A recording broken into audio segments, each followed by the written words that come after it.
All right, the recorder is on, so I will make sure I don't say any filler words, but I probably will slip up. I'm not perfect. Thank you all for coming. June 4th, already it's June. Anybody's got a birthday in June? Anyone? We got to do a birthday thing. Yeah, put that on your list. So those in June, happy birthday. I have several friends that have June birthdays, and I send out greetings to them and opportunity to join Toastmasters. So thank you all for coming. We have a pretty good schedule today. We've got a speech about protege. That's very important, especially with mentors and proteges. Everyone has a protege of some sort. So I will. Do you see Jeremy as yet, Karen? I can look up the word. Jeremy has just logged in and All right. I he's can. got his headset on, so I think he's ready to roll. Can you hear me? Yes. Yes. Excellent. Yes. And I'm jealous because you went to the Caribbean and I'm back here in the rain. That's all right. That's all right. I Well, appreciate you. I um, appreciate you. I'm going to let you have it. I'm going to turn control over to Jeremy. He's going to give us the word of the day. all right. Thank you, fellow Toastmaster Rod Lewis. I guess I can say that I made it in the nick of time from the outer galaxies to this meeting.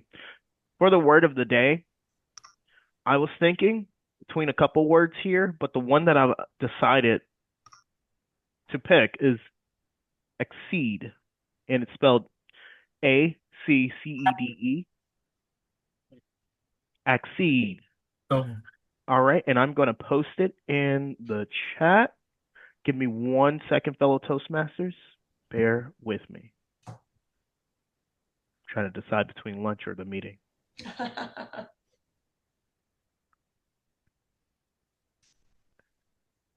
All right, and accede is a verb, and what it means is to agree to a demand, request, or treaty. So, as an example, when I just joined the meeting, Toastmaster Rod demanded that I would take my place next to present the word of the day, and I acceded with his request. ooh. All right. All right, and let me give you some details here. Sorry, I'm working on it.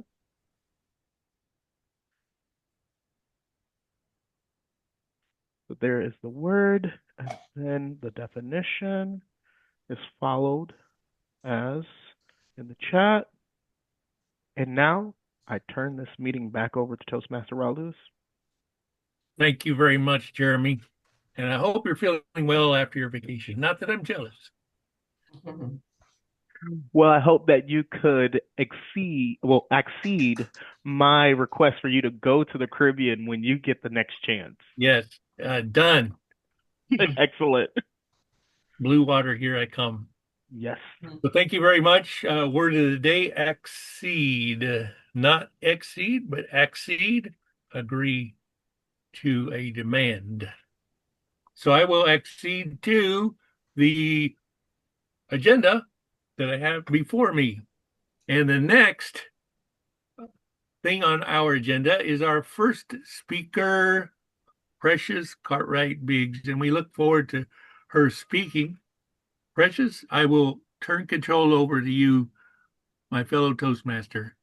If I can intercede here, I'm going to replace the Oh, I am sorry. Precious as the speaker of the day today. Before I begin my speech, I do want to recognize that we have Kim Kensler-Prager visiting us today, and we appreciate her coming to our meeting and enjoying this session with us. Thank you for being here today, Kim. Kim, we don't have any open spots on the agenda. If we did, I would ask you to take a role. So I'll just throw this out there. Because you're a guest and because you're an honored Toastmaster, do you have any speeches you would like to give today? No pressure, just giving you an opportunity if you wish.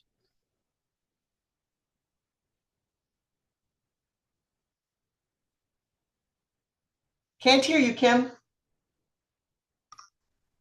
I mean, I have an impromptu speech, but I've got a couple speeches I'm working on, so maybe the next time I visit, if you have an open slot, I would give one. Oh, okay, great. You can always give a practice speech here, and that's open to all members. If you have something you're going to give at work or give it some other organization, you can always practice your speech here in the club. We'll give you feedback and hopefully give you something helpful that you can work on to improve your speech. Oh, I see we have Vanessa coming to visit. Let me admit her before I begin my speech. She's just logging in now. We're always excited to have guests visit. I just want to give Vanessa a moment to get logged in here. So today I'm going to be giving, this is my introduction to my speech. I'm not giving the speech yet. Today I'm going to be speaking from the Pathways Mentoring education path. In Pathways, you'll notice that there's also a mentoring education path, and there's the basic and there's the advanced. In the basic, they ask you to give a speech reflecting upon a time when you've been a protege. Vanessa, we're glad that you're visiting with us today. So glad to see that you're here, and please enjoy the speeches and feel free to give comments and to participate during the impromptu portion of the meeting. Now I'm ready to begin my speech now that I've self-introduced. Let me ask you all a question. Have you ever heard a successful person say, "I've achieved this success all on my own. I never wanted any help and no one ever gave it to me"? Well, I can't think of any successful person who's actually said something like that. Can you? The point is that along our way to success, we most of the time, I'm going to say 99.9% of the time, have some help along the way. And that's what I'm here to talk about today, is the importance of mentoring and to let you hear my reflections upon the times when I was a protege, that is the recipient of somebody else's mentoring of me. We didn't get here on our own. We get help, we get leg up, we get advice. And if you don't get that help, then you struggle. And if you don't succeed, you're likely to just quit trying. Mentoring is so important. Quite a while ago, when I was a young woman in my early 20s, mid-20s, let's say, I joined a church, and it was very shortly after my acceptance of Christianity. And the head of the Sunday school program, Rose Weston, asked me if I would teach a Sunday school class for kindergartners. Well, I felt very ill-equipped to do that. Even though I did like children, I had never felt confident. I had a lot of insecurity in myself. So the idea of trying to teach children really got to me. You know what I was worried about the most is the idea that even though these were just children, just little kids, you know, that's when they form their foundation. Their interaction with me might be their very first interaction with anything religious, any kind of religious education. And I was worried that I would fail and I would fail them and that they would lose their faith for a lifetime. So I was very insecure. But Rose, she did two things. First, she coached me, which coaching is different than mentoring. Coaching is telling you how to do things. So she sent me to a Sunday school teacher education program so I would learn the how-tos. But then she mentored me. She explained to me that the importance of the teacher is the genuine interest in those relationships. It's not just about getting through materials and keeping children busy. Maybe from the outside, Sunday school looks that way, to the outside observer, but to the teacher and the student, that relationship is extremely important. Children can detect a false emotion very quickly. In fact, children are even quicker to detect that false emotion because they don't have all the logical and all the things that we've learned in school yet. They don't have that. So she emphasized to me the importance of that genuine relationship. And not only did she emphasize that to me with my relationship with the children, but also my relationship with her.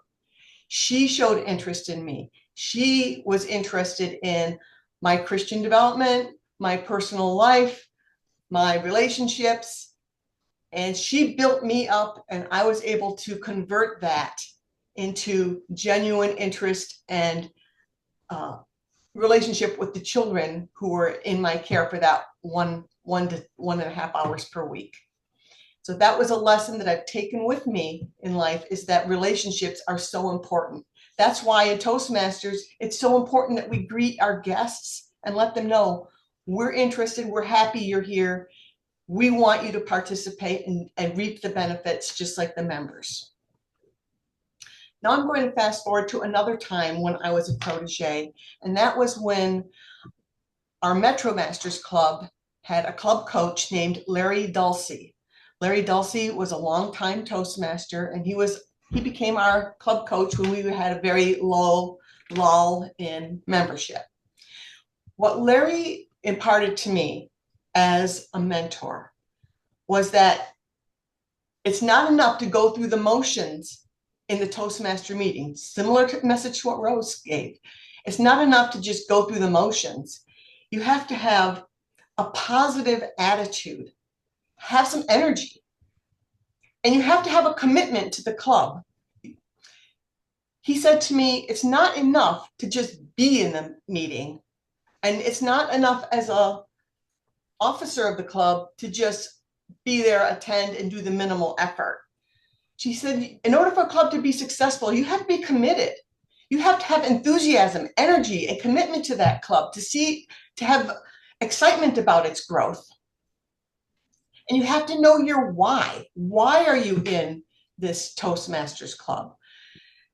And it's funny because when I first joined Toastmasters, my why was quite lame. I only wanted it as something I could put on my resume.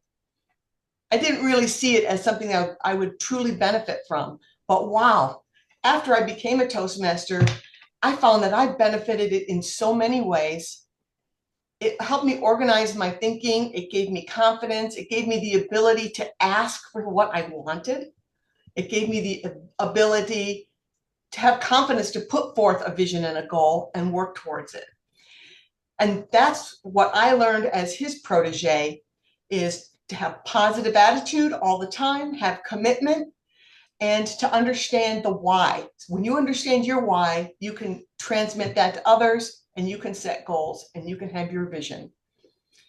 So while I only started Toastmasters with a low expectation, that mentorship helped build me up into something that I never imagined.